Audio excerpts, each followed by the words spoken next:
that big problem caused by Russian aggression.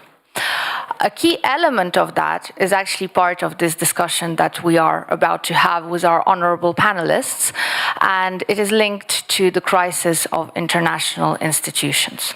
Today, we are joined by human rights lawyers, legal experts, politicians, all of whom have a say in how to solve the crisis of international institutions. I would like to start with an intervention from Nobel Peace Prize laureate, human rights lawyer, human rights advocate in Ukraine, and a dear friend of mine with whom we have had some experience working back when I was involved in the non-governmental sector. Alexandra Matvichuk, she is heading the Center for Civil Liberties, and she has years of experience collecting evidence, putting into systematic tables all the proofs of Russia's aggression and all the human suffering that it has caused.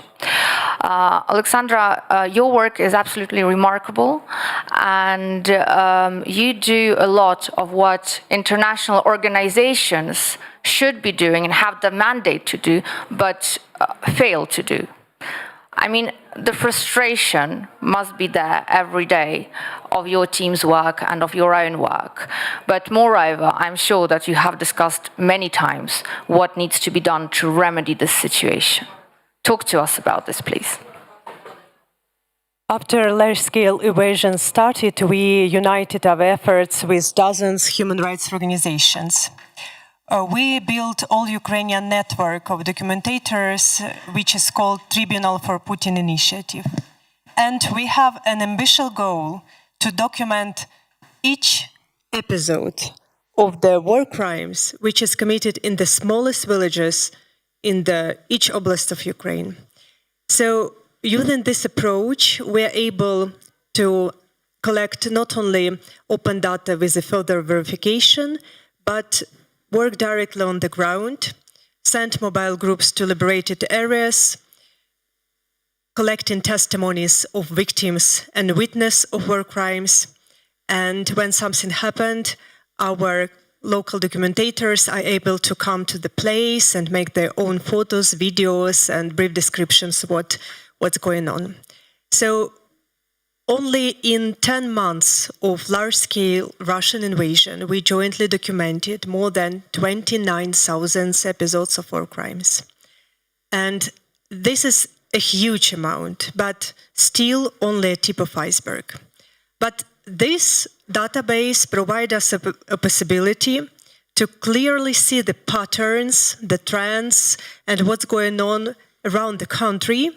And I will say that Russia uses war crimes as the methods of warfare. Russia attempts to break people's resistance and occupy Ukraine. The problem is that the entire international system of peace and security are enabled to stop Russian atrocities. And this leads us to the very alarming conclusion that we live in a world where our security guarantees or human rights guarantees depends not on international order, but on the fact whether or not we are lucky to live in a country with a huge military potential. And this situation must be changed, not only for Ukrainians, but for all people in the world. So, for sure, this needs to complex reform of UN. And we have to start this discussion on the more serious level. But today we discuss a very significant and important step in this reform to how to exclude Russia from Security Council of UN. And my colleague will tell in details why we are aware that Russia has no legal ground to be a member of Security Council. But even if they have so, Russia has to be excluded because of the systematic violation of UN Chapter, because Security Council of UN, it's a body with a mandate to prevent the horrible wars in our century. And it's absurd that country which unleashed a war aggression still present in this body. I will conclude with the fact that when I have a conversation with representatives of international organizations or different foreign governments, sometimes I feel that they not understand their own responsibility. What do I mean? They told that Russia ignore international humanitarian law. Russia violate decision of international organization. So problem is only in Russia. But I always respond, but we live in a world where Russia can started a war 8 years ago, conducted it all these years, then launched a large-scale invasion, commit horrible atrocities, and we can't stop it. So problem not only in Russia, problem in our system. And we must take responsibility and change it. I will stop here, and I provide excuse that I have to leave the panel much more earlier because of the next panel in which I have to participate. Alexandra, thank you. Thank you for your contribution and the invaluable work you're doing.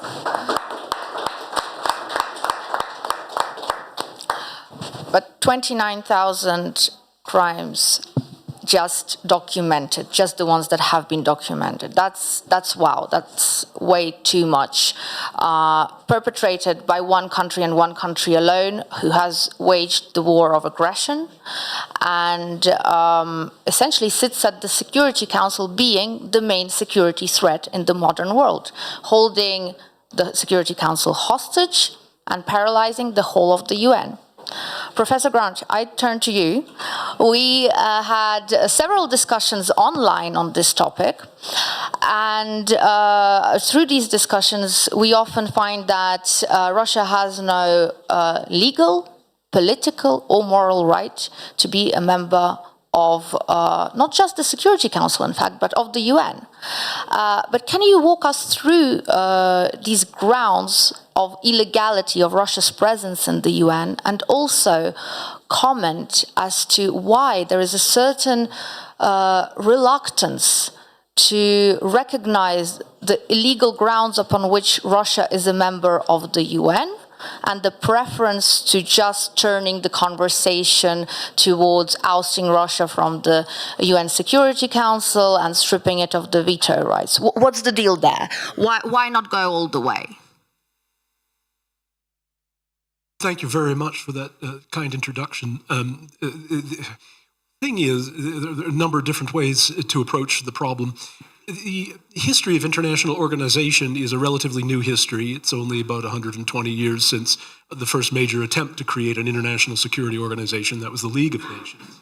And I thought very briefly, a little bit of history might help frame the problem that we look at, that we're facing today. The League of Nations, for all its failings, was in fact able to expel one state, expelled the Soviet Union in 1939. That was under very different procedural rules and constitutional rules than the UN has. The United Nations has rules that make expulsion of a member possible, but extremely difficult. Because of the application of the Security Council veto to any decision to expel a member, it's, practically speaking, from the standpoint of politics, almost impossible to discipline a permanent member of the Council in that particular way. But the thing is, the United Nations, like any complex institution operating under an international constitutive document, finds ways to improvise when it needs to. We heard earlier today from the President of the European Parliament, and among many interesting observations, she pointed out that when political will is not present to take certain actions at international level. The lawyers are very good at finding reasons to validate not taking action. It's very easy for lawyers, when the politicians do not want to act, to give the politicians good legal cover. But when political will exists, or at least is beginning to coalesce, sometimes we can find legal pathways to take action.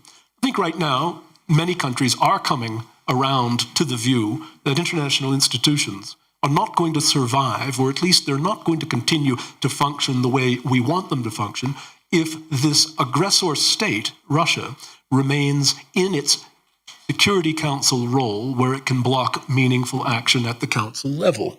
Now, there are a number of different considerations of law that I think we're going to hear about from my colleagues in a couple of minutes, and I'm going to leave it to them to set out some interesting points about the year 1991, because it was in 1991 that the Russian Federation came to sit in the seat heretofore occupied by a Soviet representative by virtue of the inclusion of the Soviet Union as one of the permanent 5 members of the Council. I'm just going to give a frame to their observations by pointing out that when the UN in the past has been confronted by a member state that the UN rightly judged not to be an appropriate full participant in the UN has found ways to sanction and to make clear that those states are not appropriate full participants. And the 2 cases, which are all too often forgotten in discussions about Russia, are Hungary in the year 1956 and South Africa in the year 1974. In 1956, I don't have to remind people in this room, the Soviet Union invaded Hungary and forcibly replaced its government. The United Nations decided that it would be inappropriate to have a Hungarian representative at the UN. Using its credentials procedure, which ordinarily is a pro forma bureaucratic function, the General Assembly decided to exclude Hungarian representatives, and that state of affairs lasted 3 years, 1956, 57, and 58. Again in 1974, after having admonished South Africa year after year that the apartheid system of racist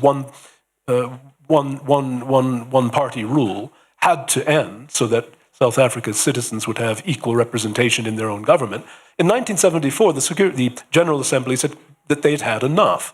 Now, they couldn't muster the votes to expel South Africa, so South Africa, like Hungary, remained a member.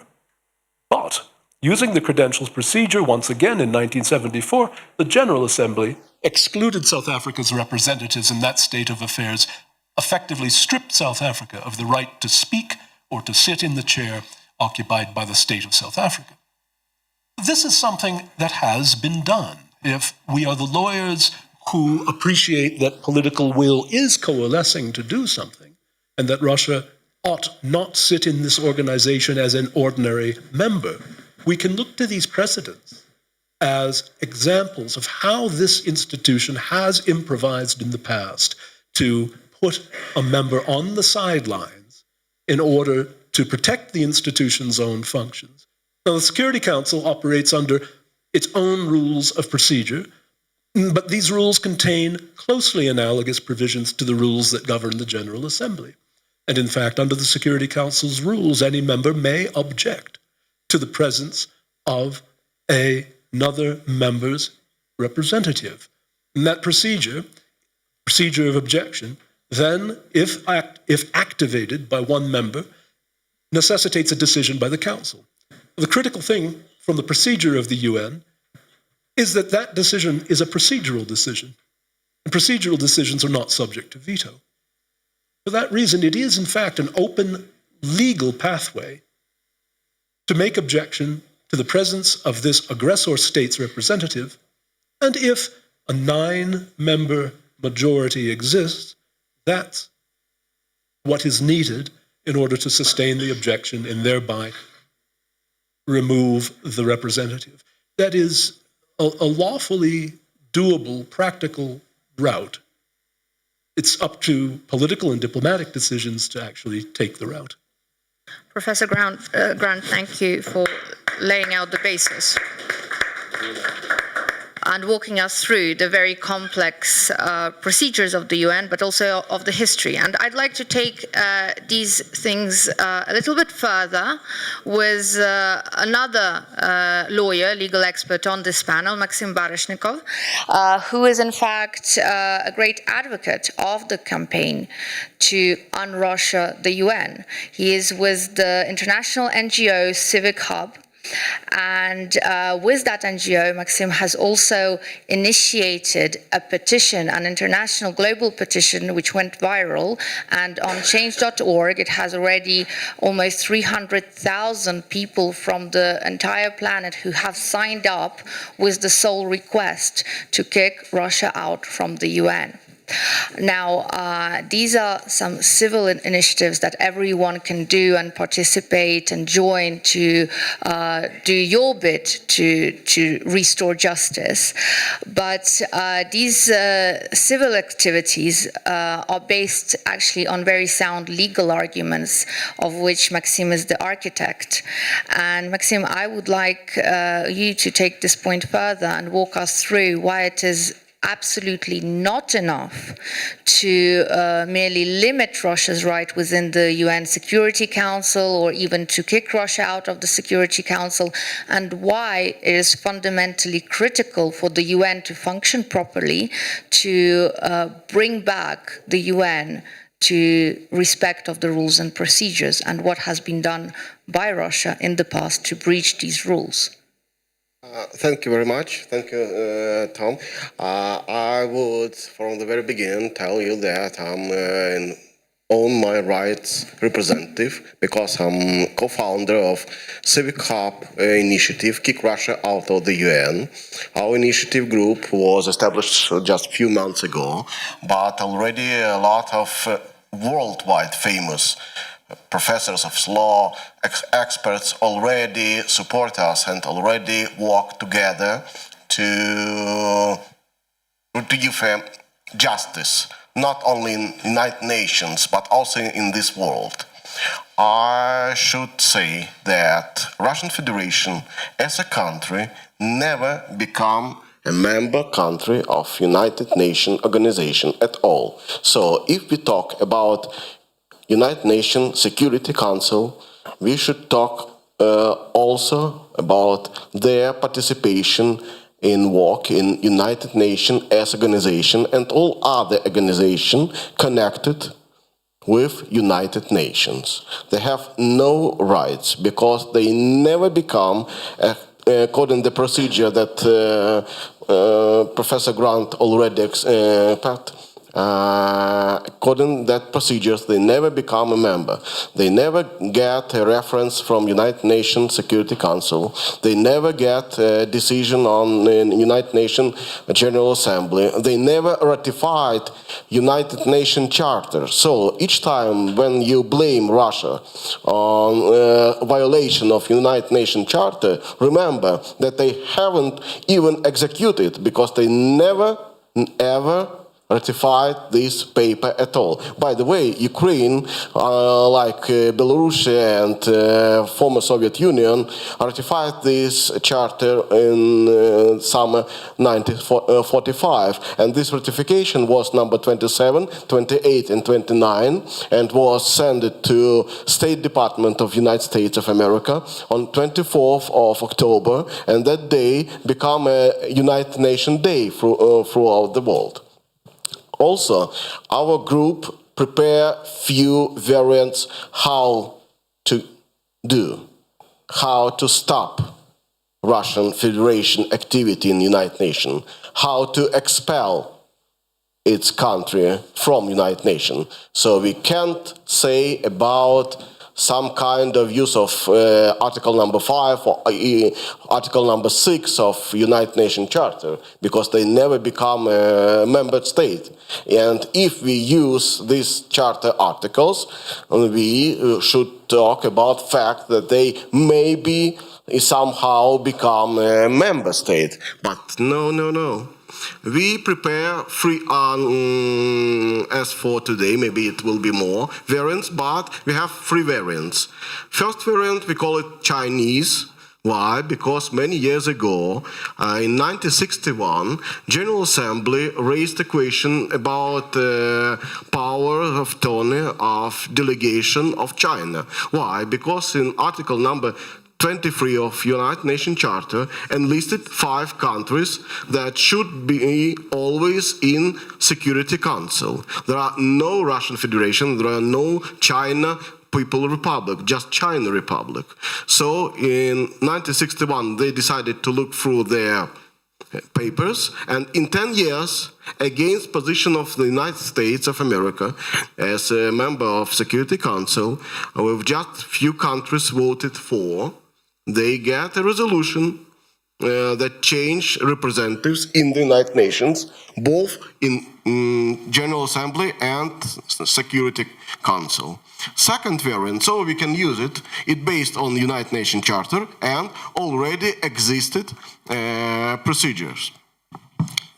Second variant, we call it Yugoslavian variant. Why? Because after the biggest, as for me, geopolitical stripe and first Russian occupation of Soviet Union place in United Nations, Yugoslavia in few months after, in the summer of 1992, tried to do the same thing. But they get a decision of United Nations Security Council number 777 dated 19th of September 1992 that first of all Yugoslavia Socialistic Federalistic Republic has ended up, that's all. And all other countries that now existed in the territory of former Yugoslavia should become members of United Nations according to the procedure in the United Nations Charter. That's all. So we can use this variant, and Mr. Grant already told that according to United Nations Charter, there are no opportunity to use so-called, because there are no such word in UN Charter, veto in Security Council if we talk about procedures questions. Representation, it's procedure question according to the Charter. And third variant, we call it South African, and Mr. Grant already told about history with South Africa. It didn't get some results as expelling, but results were that South Africa lose an opportunity to vote. So which is our option? Which one do we pursue? We have all options in our table. So now countries should choose which exact variants, or maybe something else variant, they should use. But anyway... It's up to the political will. No, it's absolutely legal question. Our initiative group doesn't work with any political issues at all. We talk just about legislation. If we talk about legislation in United Nations, a charter and procedures norm for there are one for General Assembly and another for Security Council. And first of all, no, they have never become a member state, and yes, it's possible, legally possible, to expel them from the United Nations. But what result we need? We need few results. First of all, we want condemnation for their Russian Federation authorities that decided to start the war, aggressive war. By the way, against point number 3 of Article 2 of United Nations Charter. Second, we want to restore justice, not only for nowadays United Nations as organization, but also we want to provide that Russian Federation will never do the same in the future. How to do it? Leave them without any instruments in the worldwide sphere. And one of the biggest instruments that they use, as the former president told in one interview, is among military might and history is place and opportunity to vote in the United Nations Security Council. Maxim, before we jump into the consequences of kicking Russia out of the UN, let's still give it a bit of a thought. How do we go about doing it? The legal arguments, thank you, Professor Grant, and thank you, Maxim, are laid out. They are there on the table for the taking. But who needs to be doing the taking? The taking is done by government representatives, by politicians. And with this, I want to turn to my colleague, fellow member of Parliament of Ukraine, Dmytro Natalucha, who actually wears many different hats. And one of his hats is also a member of the Parliamentary Assembly of the Council of Europe delegation. The Council of Europe being, if I'm not mistaken, the only international organization at the moment who has kicked Russia out. And Dmytro has landed a strong hand in doing this. Dmytro, what are the political steps, or rather the practical steps that need to be taken in order for all of these legal arguments presented to us to become a reality rather than just a theory in international law books? Thank you very much, Lesia. Thank you, dear fellow panelists, dear colleagues. Due to the obvious legal intellectual superiority of my fellow colleagues on the right, I will wear the hat of a politician, not of the lawyer, and try to talk about the political implications of what is going on.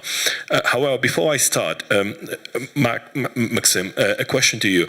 Would that be a correct statement that basically the only thing that happened in 1991 from the legal perspective of Russia basically occupying a place in the UN, in the UN Security Council, was a change of nameplates?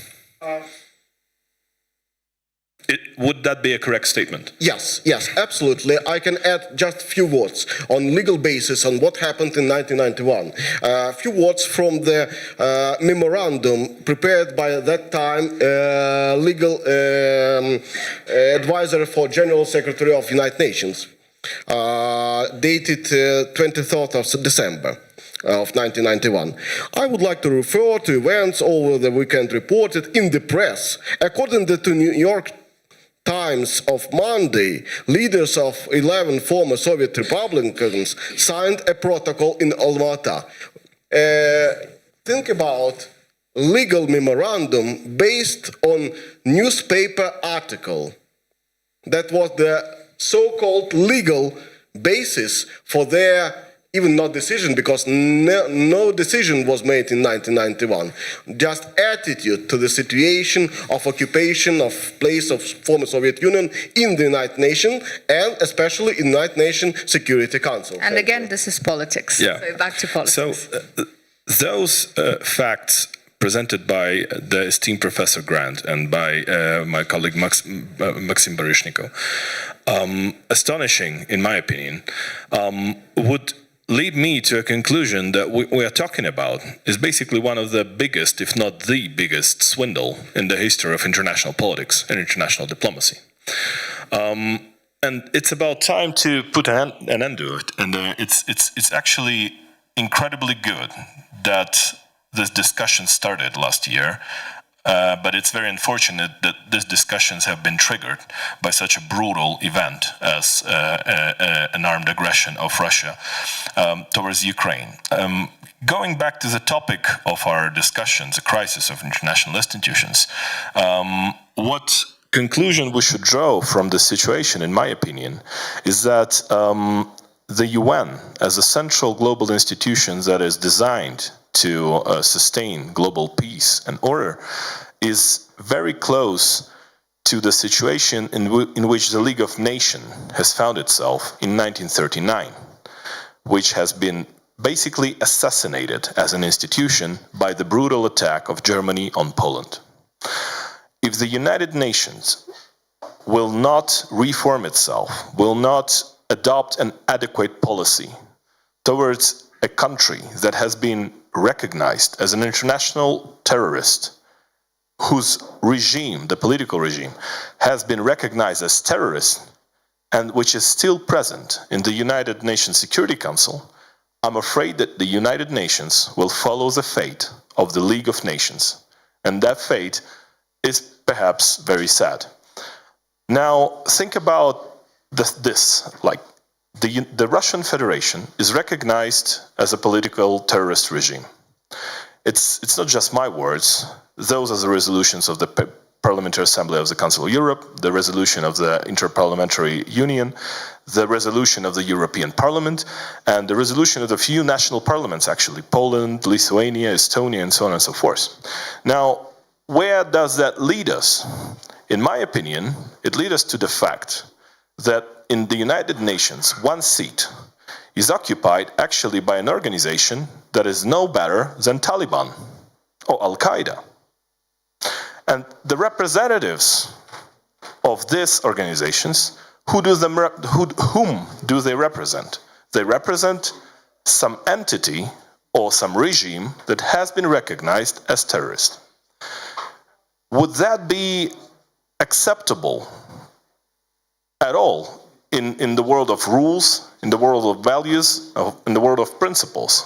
I doubt so, but nevertheless, for 30-something years, we have this tacit consent of a number of great nations holding there and allowing one nation to illegally occupy a seat in the United Nations Security Council and in the United Nations organizations, holding the whole world hostage by allowing it to block anything that would mitigate and end any conflict. Because, just for you to know, the Russian Federation used its veto power more than 146 times.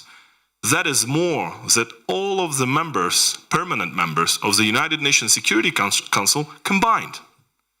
So whenever there is a decision, whenever the world needs a decision from the United Nations Security Council to stop some brutal conflict, to mitigate a situation, to address some war or some aggression, there is always Russia blocking it and brutally abusing its veto power. So for this reason, in order to hope for this world to become better, I sincerely hope that the UN will make a proper political decision driven by the legal grounds that we have heard brilliantly outlined today by our speakers, and will finally kick Russia out of UN. Thank you. Thank you, Dmitro. This concludes the first part of our panel. I am confident to say that for the house not to collapse, the foundations need to be set right. And the house is collapsing because the foundations are very shaky. We have the instruments how to do things right, how to bring the UN back into check. There's actually quite a few more legal and political arguments around this topic.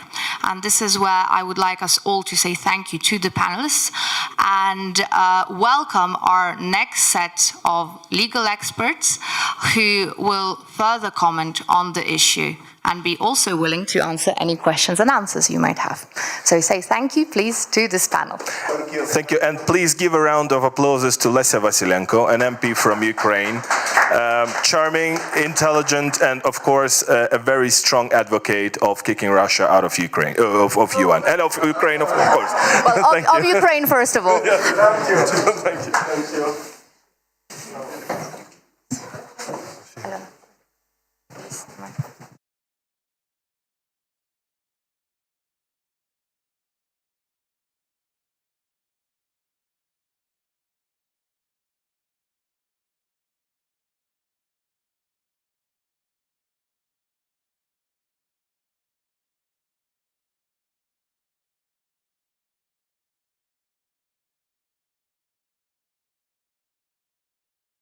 This is the continuation of the panel on the same topic, but because we have so many people who need to share this information, and I think it's quite an impressive selection of experts, and we can only sit on the stage 5 of us, we are continuing the same topic. So welcome everybody once again. Thank you for staying here. Thank you for being here in Ukrainian House. Ukraine is you. We have an amazing selection of panels that I'm honored to talk to today and to moderate. So first, I would like to give a word to Vice Speaker of our Ukrainian Parliament, Mr. Kornienko. He will start in Ukrainian, if I'm not mistaken, right? It depends if we have direct translation to Ukrainian TV right So now. he actually speaks perfect. He actually speaks perfect English, but he might start in Ukrainian. I have responsibility by law of language. Yeah, because it will be shown in Ukraine. So please, if you need tapes, we check if it will go translation. Do we know? No. It will be. It will. But let me put a question to you. Yeah. Okay, I will start English. If translation will be start, you will check me and I will go to Ukrainian. Amazing. But Sasha, let me ask you a question. Sorry. But it's not Ukrainian Parliament anymore. You know, I'm the moderator today. I'm your boss. Stop. You didn't present our panelists. Of course. So we have an amazing selection of panelists. Vice Speaker of Ukrainian Parliament Alexander Kornienko, Sir Jeffrey Nice next to him, who has amazing experience and was a key prosecutor in the case of Slobodan Milosevic and ex-Yugoslavia and former Yugoslavia war crimes. We have Ambassador Herbst, who needs no introduction, from Atlantic Council, who have seen what Russia did a lot in decades, and that would be my question to you, Mr. Ambassador. And we have an MP of Ukraine and our fellow friend, Alexei Zhmirnyatsky, who has been in this initiative to un-Russia UN from the beginning, and that would also be a question later on. But I will start with Vice Speaker, if you allow me. Alexander has been working a lot on international relations and international diplomacy, not just in Europe, not just in the US, not just in the countries that are our biggest allies and partners, but also in the countries of so-called Global South, Latin America, Africa. He is the head of our delegation to ASEAN, and he has been talking to them here in Davos as well about the need to reform international organizations that do not properly work, that could not secure peace, that could not stop the illegal aggression. And my question will be very simple to you. Do you think it's possible? What do you hear from all of the partners that we are talking? What do you hear from the Global South countries? Is it possible to actually reform the UN and make sure that UN will fulfill its obligation to have peace in the world, to stop Russian aggression and all the other aggressions in the future? What are your, feedbacks from Davos on that? Thank you for your question. I will try shortly and briefly, but it's not primitive topic because it's very complexity. Problem and complexity topic will be. I want to say a few words in general about our situation on diplomatic front, because it's another front, and we have on this front, like on natural front of battlefield, we have different direction of doing something. We have direction of weapon support. It is very good for me, Yes, we have problem with some countries that shouldn't support any special kinds of weapon, but we know that it's a tactical problem. It's not strategical problem, and we know how we will solve it in 1 month and 2 weeks, and it's okay.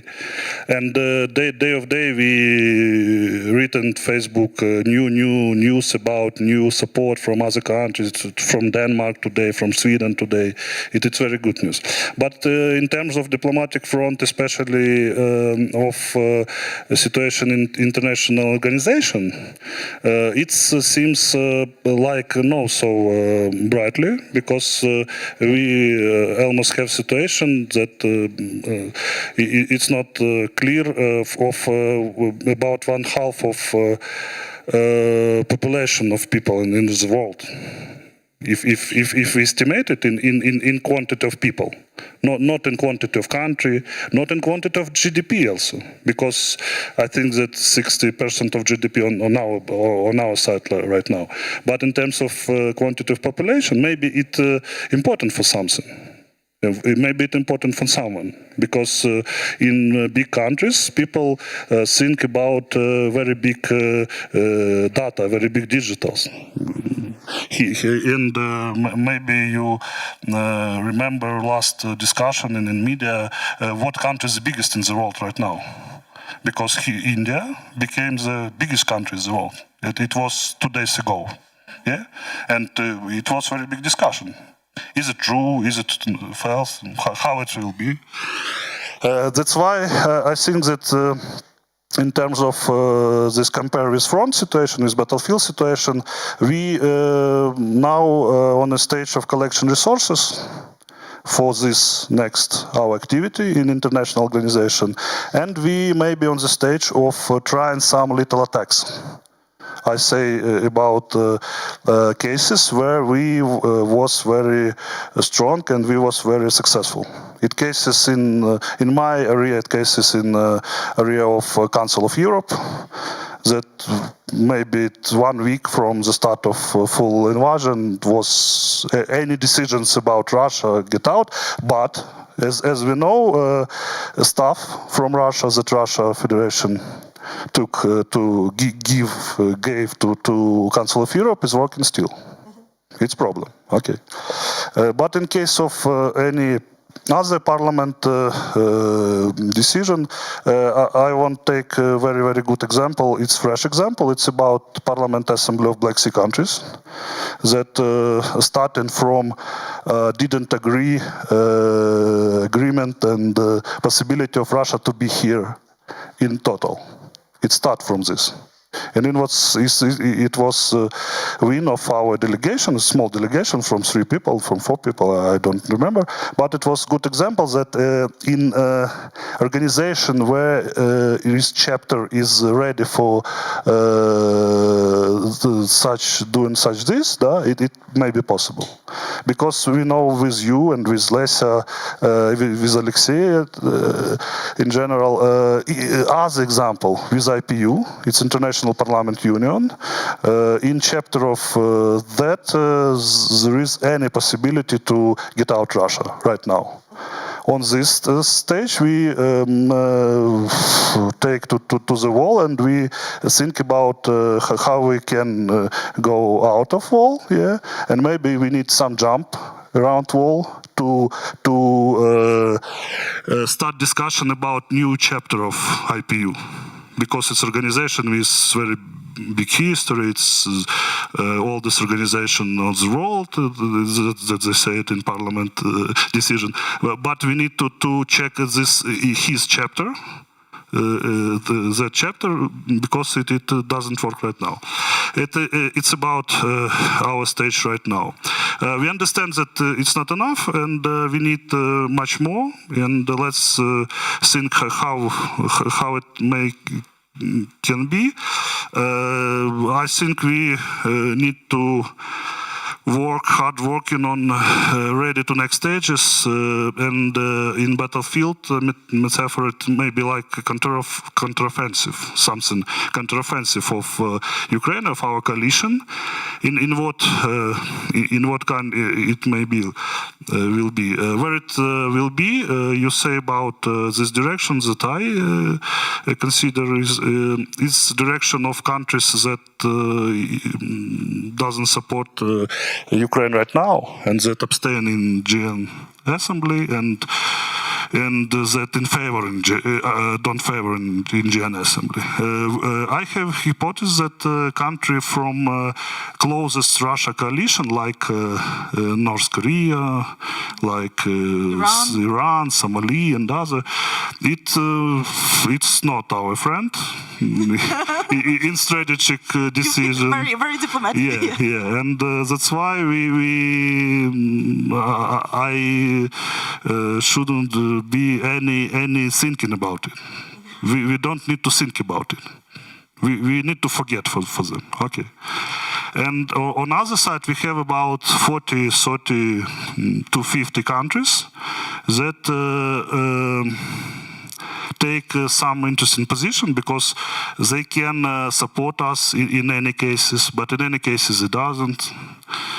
They don't, and then it's a problem that we need to solve, because in general we can do general approach to some group of countries, like maybe Africa. Yeah, we take 30 countries from Africa that abstain. that don't favor for Ukraine, and to create some general methods, some general approach to all of them. But when I was in Africa and I take meeting with about 10 leaders of African parliaments differ from countries that support Ukraine, and especially we was in Mozambique to take meeting with countries that abstain. Is it abstain, all time abstain? It's abstain, and it was meeting to research how they thinking, what they waiting for, why they didn't understand us 9 years ago, but why maybe we have words to explain this, but why they don't understand us right now with on our territory. But when you speaking with them and have clear dialogue, we know that they have war conflict on their countries. Almost in 30 or 36 countries in Africa, they have some little war conflicts.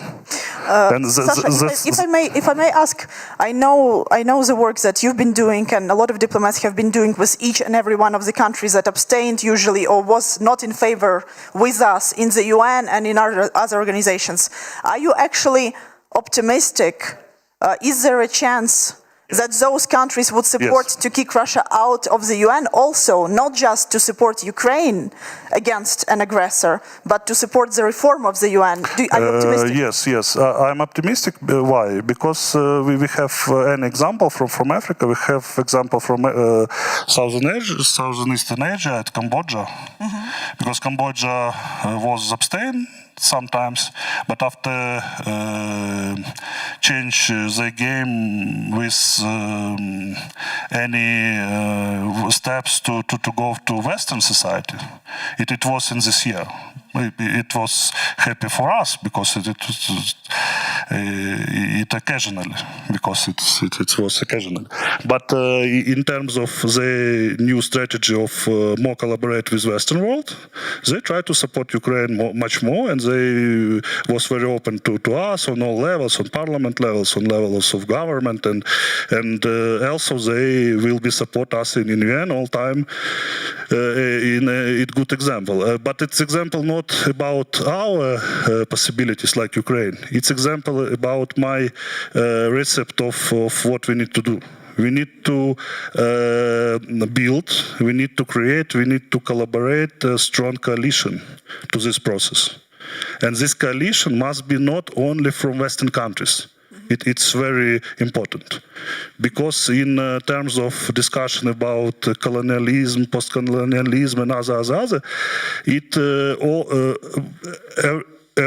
everywhere and everyone will be problem with the recognize of our true vision and true tasks of this exercise, because we have problem with trust, not between us, but between this country and Western countries, and between us and that countries, that it will be a problem. First, we need to make strong coalition. And an example, I had meeting with my colleague and chairman of Parliament of Sierra Leone, and he's very interested in reform of UN. And he supported Ukraine, and Sierra Leone supported Ukraine. The speaker of Sierra Leone. And what was interesting fact for me that he's not only supported us in simple. He telling about how we can collect our possibilities in Sierra Leone and Ukraine, to make some reform in UN. Amazing. But let me pass to United States also about that. Once more to finish. And last but not least, we need to take a very strong very strong new approach to research in this area, almost in Ukraine. But I thought, but it's my humble opinion, I don't. But I think that the Western world need to some reload strategy with Global South. Because old strategies with Global South maybe didn't work so good as we hoped. It is my humble opinion. Maybe colleagues from our partners' country will be more discuss with this. Let me ask Ambassador Herbst about whether actually there could be a reload with the Global South. But Ambassador, you are a former US ambassador to Ukraine, to Uzbekistan, if I'm not mistaken. You represent Atlantic Council. You have seen for years and years and years Russian imperial ambitions and how Russia behaves towards its neighbors, not just Ukraine, but towards its neighbors in general. So my question would be first, do you think it is possible to reform the organization like the UN and other international organizations to actually stop those imperial ambitions and imperial wars that Russia started? Second, I know that President Biden actually said quite openly that he supports and American people support the reform of the Security Council, and even talked about the enlargement of Security Council to include countries like countries from Africa or Asia Pacific as permanent members. Do you think the US will support or support right now the exclusion of Russia from the Security Council or from the UN? And how do we do that this becomes possible? What is the perspective from the US? I am extremely doubtful that the US government would support an effort to remove Moscow either from the UN overall or the Security Council for at least two reasons. One I consider to be valid, the other I consider to be typical but not valid. The valid reason is this is an extraordinarily complicated and difficult task. There was a bit of discussion of this in part one of this panel, but you would have to have a very large majority of nations willing to consider it, and similarly a very large majority of permanent national security, UN Security Council members, and perhaps even the non-permanent Security Council members. And I wouldn't say that's impossible, but in the current circumstances, I think it would be extremely difficult, requiring a great deal of effort, which, given all the other things that need to be done, not just within the UN context, but I think the principal challenge right now globally is to make sure Putin loses in Ukraine is not the best use of resources. The second reason is, and this is something I'm known for criticizing the administration about, the general timidity of their policy. While they've done an adequate job in helping to thwart Putin in Ukraine, they have let themselves be deterred multiple times by Putin's waving his nuclear wand, which is both a bad look for a superpower with very dangerous consequences, but also it has prevented us from promoting our interests as resolutely as we should. Therefore, I don't think that Washington is going to move on this issue. But I would make one more point, which also goes back to the earlier part one of this discussion. I think that the real prize here is getting Moscow out of this Security Council, as opposed to kicking them out of the UN entirely, because in the Security Council, they are able to stop things which otherwise could be done. And they understand this would be a real loss for their quote-unquote hard power. And were this doable, it might be worth the effort. But again, even there, I think it's just extremely difficult. If I may also ask, do you think that if the UN will not be able to manage either the Security Council and to kick Russia out, or to limit the veto power, or to kick Russia out entirely of the UN will follow as a League of Nations and will follow to being an organization which cannot be trusted because it cannot implement its own norms? Or do you think... The question is really, how does this current crisis change the direction of international politics, and what would the UN's role be as a result of that change? Now, what I just said is very abstract, so let me try to make it concrete. The League of Nations fell apart, not because, for example, Mussolini went into Ethiopia, or Japan went into Manchuria, or the Soviet Union went into Finland. It was that all of those things were part of the movement in the international arena towards authoritarian regimes or totalitarian regimes committing open aggression. And that led to a crisis of the world order solved by World War II. Now, if Putin were to succeed in Ukraine, which as long as American and Western support does not diminish, will not happen, but were he to succeed in Ukraine, and were that to give ideas to China vis-a-vis Taiwan, then we'd be seeing a comparable dynamic at work today as existed in the 30s in the last century, in which case the UN would probably die a well-deserved death. But if, and here I'm speculating on something which is dreadful, but not as dreadful as what I've just said, if Moscow were to win in Ukraine and the UN proves ineffective, yet that's the only major blow at world order, then it's quite possible the UN could swallow this and still limp along and recover very, very gradually over time. But I think what I've just described is extremely unlikely, because if Putin were to win in Ukraine, all of Russia's neighbors would be at risk, and the chance of Russia not pursuing a broader objective, an objective that is laid out in numerous Kremlin documents and statements, is tiny. And again, this would be an open invitation for China to test its luck against Taiwan. I agree with you here completely. I think it's logical.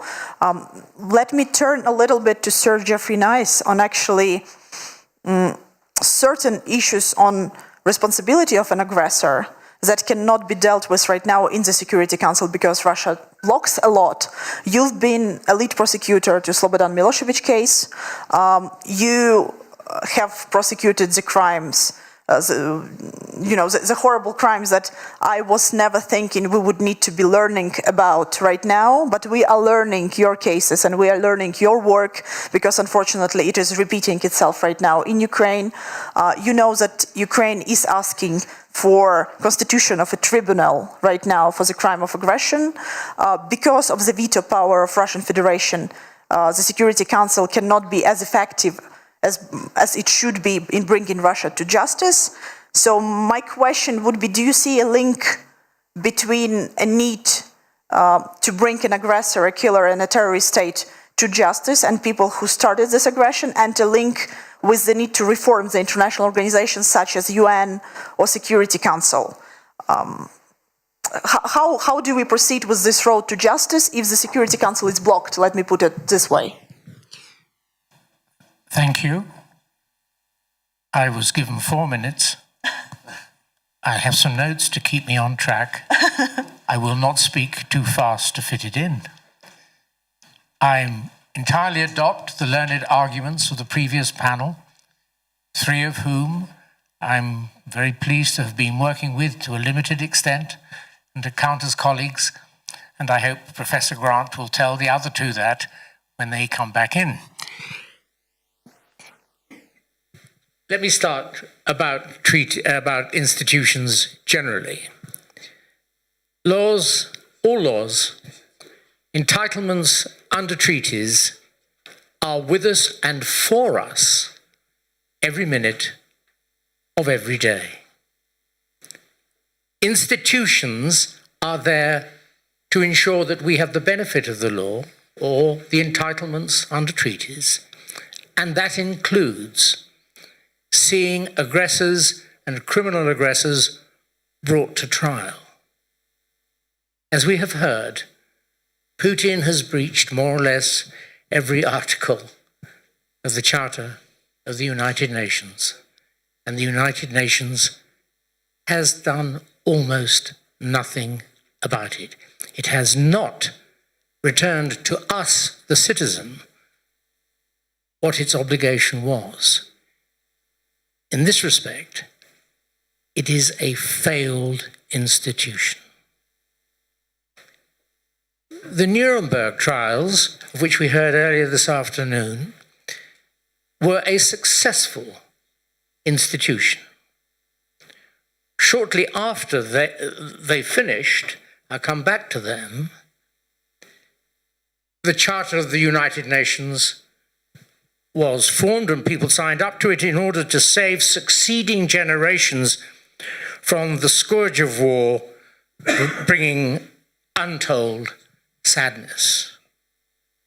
There's an interesting clause in the preamble which says the purpose is to establish conditions under which justice and respect for treaties and law can be maintained. And it means maintained for all of us, not for governments, for us. Mm-hmm. And that has not been done. There were then decades after Nuremberg before delivering of that entitlement or right to have someone tried for war was attempted again in the 90s. It wasn't entirely overlooked. In the 1960s, when, of course, all institutions failed because none of them would test America's commission of crimes in the Vietnam War, and they have never been tested by an evidence-based system, as we, the public, are entitled to have expected. Jean-Paul Sartre, the French philosopher, in an informal tribunal that was looking into that issue, observed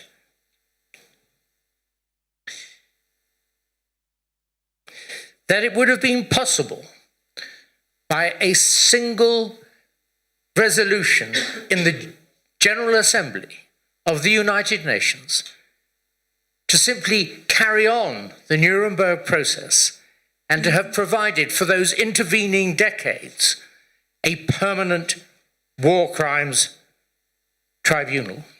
And he explained why all those institutions, and states are institutions as well as international organizations, he said they didn't do it because the states feared that the tribunal that they might have created would have turned on them. Mm-hmm.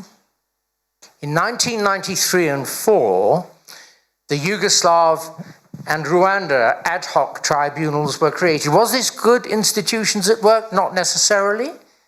It was the United Nations under Chapter 7, but it may have been acting not out of any form of moral determination, but out of guilt.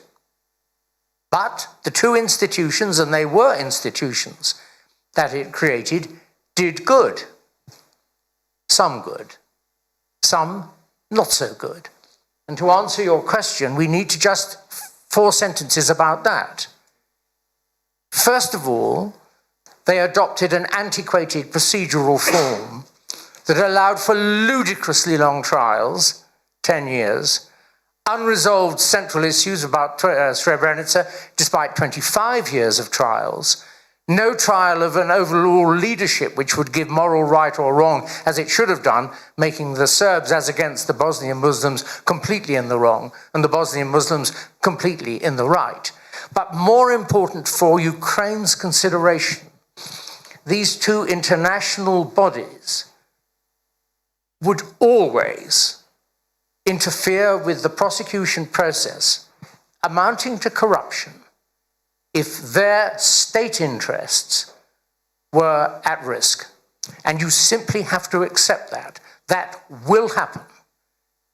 Also, there may be intervention with who should be tried, who should not be tried, and quite possibly on the evidence available, even with sentence.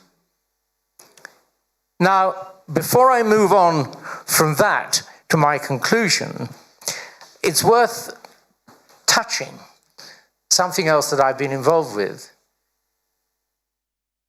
The People's Republic of China, like the United States of America, is untouchable by institutions. So two non-institutions, people's tribunals composed of not of lawyers, not of human rights experts, nothing like that, just citizens of a wide range, high in each of their own professional spheres, all working pro bono, heard evidence in a public, careful way, applied the law as it was directed to them, and pronounced judgments. Judgments that have been of great value around the world to parliaments and governments against the PRC, the People's Republic of China, the first one pronouncing torture and crimes against humanity, the second one about the Uyghurs, finding those two crimes proved, and one of the 5 forms of genocide, and the president himself was identified as the culpable figure. Less than a year each, less than 350,000 euros or dollars each for travel of witnesses and stuff like that. So before you come to the decision that the Ukraine must make, bearing in mind the problems I've outlined, don't be deceived into thinking trials of these serious offences at the leadership level need last forever or cost a fortune. And so what for Ukraine? And I'm coming to the end. Ukraine finds itself on moral peaks. A moral peak of leadership, a moral peak of fighting the aggressor that we could not fight, and possibly the moral peak of having actually tried some of its own people for crimes showing principle in the administration of justice. From those moral peaks, it can pretty well determine to do whatever it likes about justice for Russia, and in particular for Putin. It does not have to follow international procedures. It does not have to adopt international court processes and so on. Because the starting point, you might think, for a country that is free of any sense of embarrassment about where it is free to think and act as it would do normally, would be to prosecute every crime committed on its own territory, itself, by its own people, and in its own language. And my last sentence is that if that position, as a starting point, theoretically, is correct, then if Ukraine decides that it wants an international body to deal with aggression, and if that's what it really wants, providing the judgment comes very quickly, providing we don't have 10-year trials, then we must all give it every support we can. But the history needs to include the history of free thought. Thank you so much for that very extensive and very, very needed for us information. We are very lucky to have your experience and expertise in this matter. And I will come back to that, but I know that Ambassador Herbst have to leave very soon. So I would put another small question to you, Ambassador. As Sir Jeffrey Nice said, as Ukrainians feel, the institution failed us. And this is not the first time in the world the institution failed. I would want to say it should be the last one, but you know, we are not naive anymore. If the institution like UN or Security Council or any other organization fails, do you think, Mr. Ambassador, is it possible to fix it? And we are actually trying to fix it, right? We are trying to take away the part that doesn't work. We are trying to take away somebody who misuses the veto power. Or, as you said, in comparison to the limited resources we have, we can either try to fix the institution or create a parallel or another institution, or just fight as we are fighting to keep us alive and to keep us an independent country. And we will be fighting no matter what, even if every institution fails. Okay. You're essentially asking me to respond less as someone who's been a diplomat for 30 years, although that does inform my views, and more as an analyst. And I'll say some things which may be treading on the toes of the lawyers in the room. My sense is that institutions, like the law, and you could also call the law an institution, are shaped by the culture and the politics of their time. And the question here is whether the culture and the politics of this moment allow us to reshape the UN in a way that could deal with this current crime, or at least prevent comparable crimes happening in the near future. And I think I've already answered that question in my earlier remarks. I think it is plausible to anticipate a Ukrainian victory in this war, a clear defeat for the aggressor and the guy who led that aggression, and as a result of that, a partial restoration of the reputation of the UN, because the chance of there being a repeat of this gigantic threat to global stability and violation of the principles of the UN will be repaired. Not entirely, but partly, and over time, maybe fully. But to put this another way, institutions are downstream from politics and culture.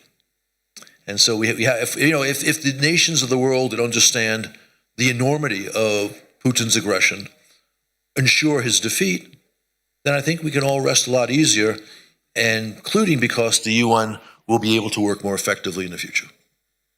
Thank you so much for that. Thank you, and thank you so much for being here, and thank you for your amazing support and work for Ukraine. Thank you.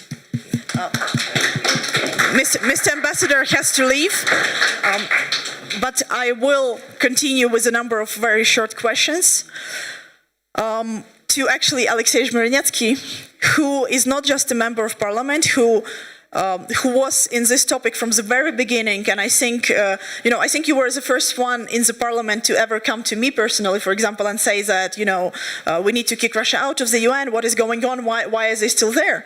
And it felt like madness to me, being an international lawyer. And now I actually think that we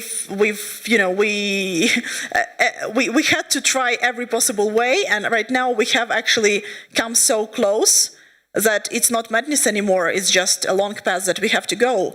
But I also know that you are a member of the Committee on the UN in the Interparliamentary Union, and I remember you saying that it was completely ineffective and completely useless. Do you still believe in power of international organizations? Do you still believe that it's possible to either fix the UN or restore, as Mr. Ambassador said, the reputation of the UN in any other way? What do you think after these days in Davos? Thank you for these good words about my trying to fix this issue. As we have the last panel in Ukrainian House and the last minutes of our panel, I want to make some conclusions, very short, about connected with our topic. First of all, when we started this initiative a few months ago, and when I discussed this issue with our colleagues from other parliaments in international organizations, I felt like a crazy guy. Nobody understand what I'm talking about, nor in the legal ground, neither in the legal ground nor in the political ground. And now we sit here in Davos and discussing about the variants of fixing this problem. Not about this problem. We all understand that it's true. We know all legal ground of this problem, and now we're trying to take the appropriate way to fix this problem. It's my first conclusion. The second, Yesterday, we discussed here on this floor about the different variants of establishing international mechanism to punish the high-level officials of Russia. Yeah, and we discussed about at least 4 of these mechanisms. The classical tribunal, such München, Nuremberg, yeah, maybe it will be München tribunal. From München to Nuremberg tribunal, which needed some very strong countries, very strong states to connect the force to do this. We discussed about voting at the General Assembly to transfer the right of establishing this tribunal to Ukraine. And we said about the classic variant about voting at the Security Council and transferring this to the ICC. And almost all speakers said that the variant with ICC is impossible because Russia will block this decision. No. I think Professor Nice can explain this. It's possible. Legally, it's possible, but politically, it's impossible because Russia will block this voting on the Security Council. But now we're discussing how to fix this problem, how to unblock this way to punish the Russian top officials.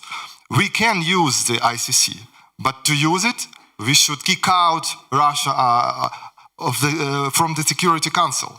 And this is the right way. We can shoot 2 rabbits in one shot. And this is my second conclusion. And the third, I think we should be honest. And many of our speakers said it yesterday and during the whole Davos.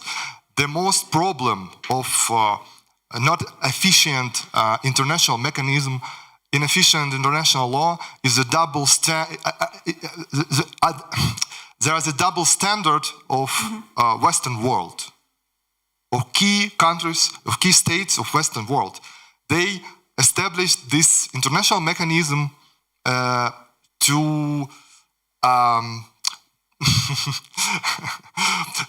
well, as Ambassador said, it's connected to culture and political situation of the time when it was established, right? Yes. Yeah.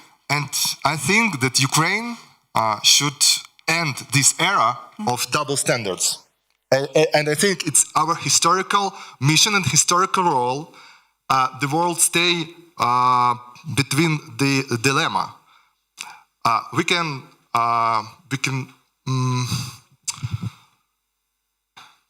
I'm sorry. Yeah. We can fix this problem and don't use double standards and establish new mechanism or fix the present mechanism. Or it will be the era of chaos and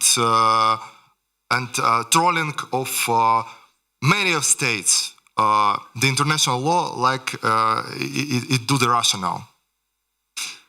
Are you optimistic that Ukraine can fix the double standards? And it's our historical mission to provide better institutions in the future, so nobody suffers like we have and are.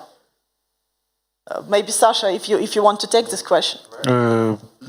I think if we now fight and best with country with nuclear weapon for 1 year, not for 1 month, for 1 year, with all our suffering, with all our with all our problem with infrastructure and economy, and I think that we can do the same things in terms of reform of not only of international organization, but I agree with feeling of distinguished professor in reform of international law.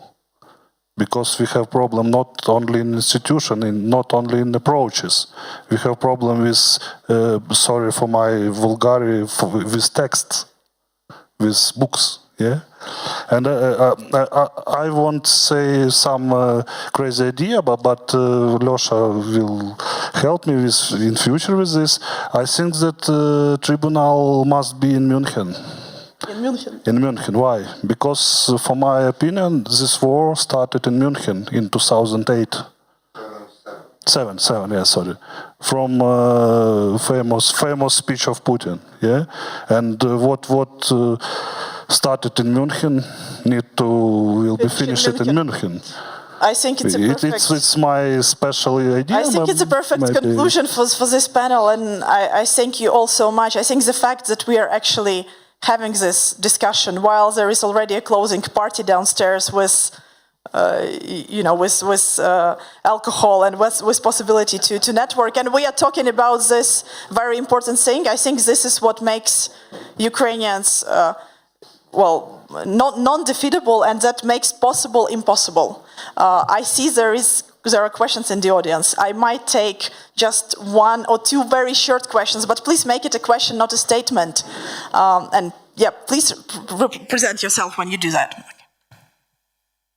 Good evening, my name is Umar Kuziv, and thank you for the very interesting discussion. I was just wondering, so I understand that you're trying to fix the issue with the UN Flight Tournament Council members having this. But the question that I really have is why should there be 5 members who are having this? So this is the legacy, this is the legacy institution which needs to modernize, obviously. Now we have one bad actor being Russia, but it is not inconceivable to think there could be another, permanent member of the Security Council. I think that, if you mind interrupting, I think my colleagues would answer this better. But the institution has been created to take away 5-member, without a huge majority, to take away 5-member veto would require destruction of the system and trying to rebuild it, and you won't be able to rebuild it. It's like the 1948 Declaration of Human Rights, and these things all followed the Second World War when we knew how bad things could be. We could never rewrite the 1948 Declaration of Human Rights. It was one opportunity, and we've got to live with the best we've got. Yeah, we understand why it was created. The thing is how to do it better, and I think that this is a historic moment when Ukraine, together with a lot of other countries from the civilized world, can do it better. And I agree that it could be our historical mission. So thank you, everybody. Thank you for listening. Thank you for being here. It was an honor for me to moderate this incredible panel. And I think that next year in Davos, we will have a completely another discussion of rebuilding Ukraine after victory, of bringing to justice it according to the UN, actually working UN. And I am an optimist. I don't think there is a possibility of not being an optimist right now, being in Ukraine. There is no point of not being an optimist. So I do think that our historic mission will be complete. And as Vice President of our parliament said, maybe we will have a Munich tribunal by then. Let's work on that. Everything that we've started, which seemed impossible from the beginning, ended impossible. So thank you, everyone. Thank you. See you downstairs.